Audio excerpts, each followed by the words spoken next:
Hey everyone, Nitesh this side. So let's start with the question. So the question is subset. So you have given an integer array of unique element and you have to return all the possible subset that must not contain the duplicate subset. So let's see with an example. Okay, so as you can see, let's take an example as 1, 2, 3. So for this, we can generate subsequence like 1, 2, 3, 1, 2, 1, 3, 2, 3, 1, 2, 3 also, and we can do empty sum string also can be a possible subset of this. Okay, so we have given an input array and we need to generate all the output subset. Okay, so let's see how we can approach this question. Before going to the approach, like as you already know, these three terms are very interchangeable. So let's understand what's the difference between them. So let's take an example for ABC. So if I have to calculate substring for ABC, so for ABC, the substring only can be like it's in the continuous manner, like you can't skip any element. So it will be like AB, you can choose BC. If you want to choose AC, you can't take it. That is not substring. So substring is contiguous order. Okay. Now let's see what is subsequence. So in subsequence, you can choose AB, BC also, and you can choose AC also. Now, if I want to choose CA, can I choose? No. So in subsequence, it should be in contiguous and it should be like only from left to right, not the vice versa. Okay. And in subset, we get all the sequence basically from CA is also applicable and AC is also applicable. So I hope you understand what's the difference. So if I draw in a circular manner, so the inner part will be substring. Okay. The above this is the subsequence and the above part, like all the generated string, is the subset. Okay. So let's see how we can approach for this question. Okay, so we have this array. So let's write down here A, B, C. This is our input. Okay. Let's take an output list or an array also. So this will be our output. Right now it's empty. Okay. So what we will do at every iteration, we have two options from the start. Like we will start from here and we have two options. Okay. Either we will consider this A or either we will not consider this A. So this is option, either we will not consider, either we will consider. So if we consider, we need to add this in the output list. If not, we will not add into the output list and we will move forward further. Okay. So for this case, we are not considering it. So now our output is empty and now input become this B and C. Okay. Similarly, if we consider this, so our output will be A and our input will be B, C. This is input, this is output. Similarly, this is output, this is input. So for this case, we again have two options. Either we will consider it or either we will not consider it. Okay, so let's say we are not considering it. So now output become this. And this input will now become C because we are pointing at here. And for this, if we consider this B element, we will add it to our output list. And now our input will become like this C. Okay. Similarly, for this case, we have two options. Either we will consider, not consider, or either we will consider. So let's say we will not consider. So our output will become same as A and input becomes C.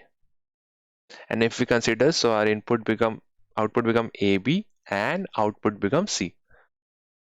Okay, like till now, when like till which deeper we have, like till how much deeper we have to go, it's depend on, like whenever your input is empty, we just return the output.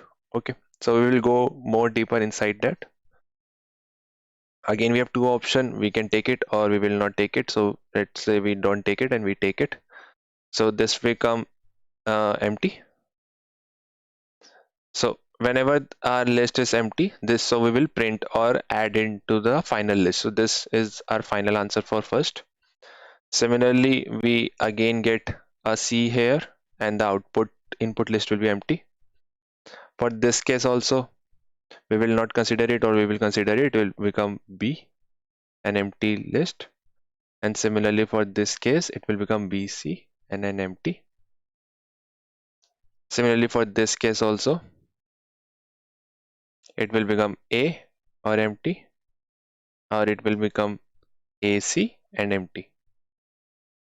And for the final, it, let's say we will not take it, it will become AB and empty, and it will become ABC and an empty.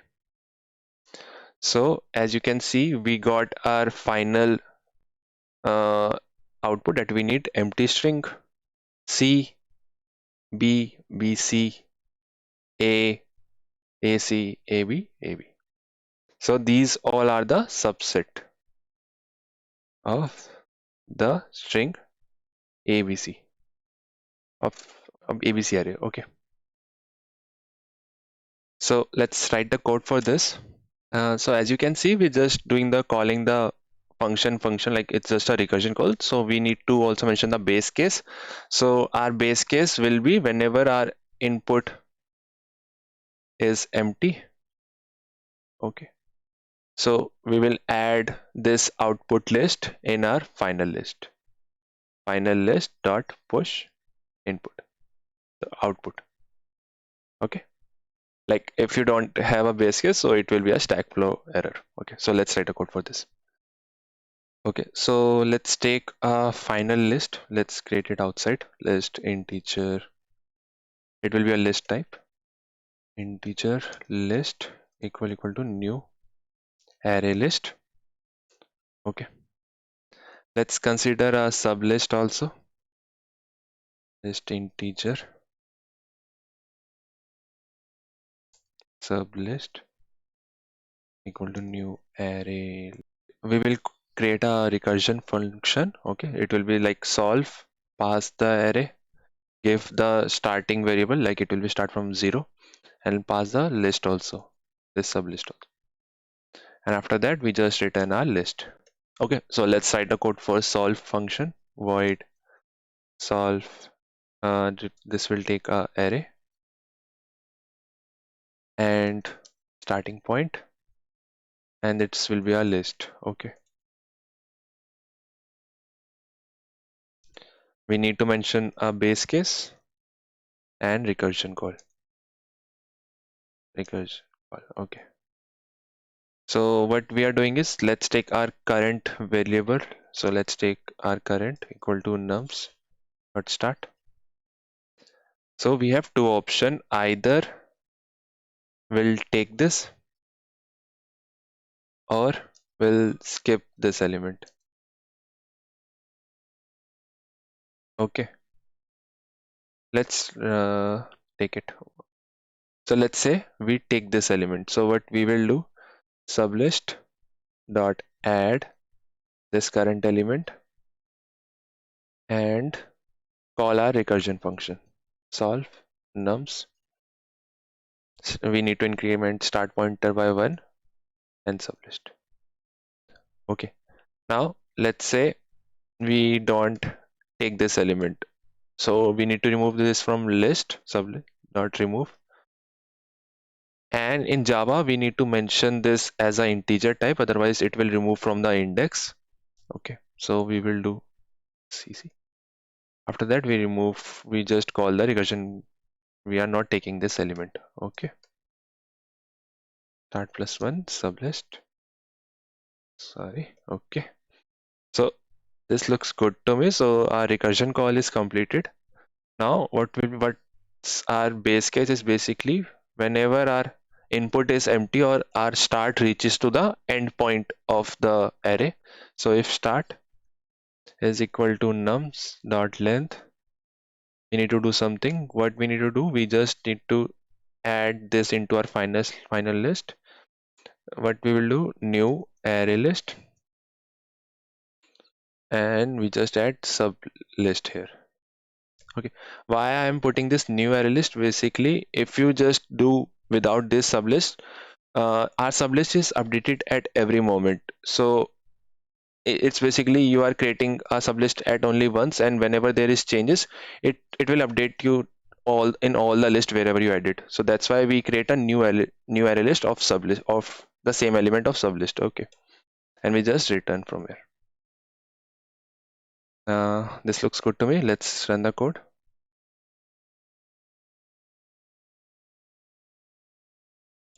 Okay. It's look like a variable. It's not declared correctly. Let's run the code. So as you can see, this is accepted. Let's submit it.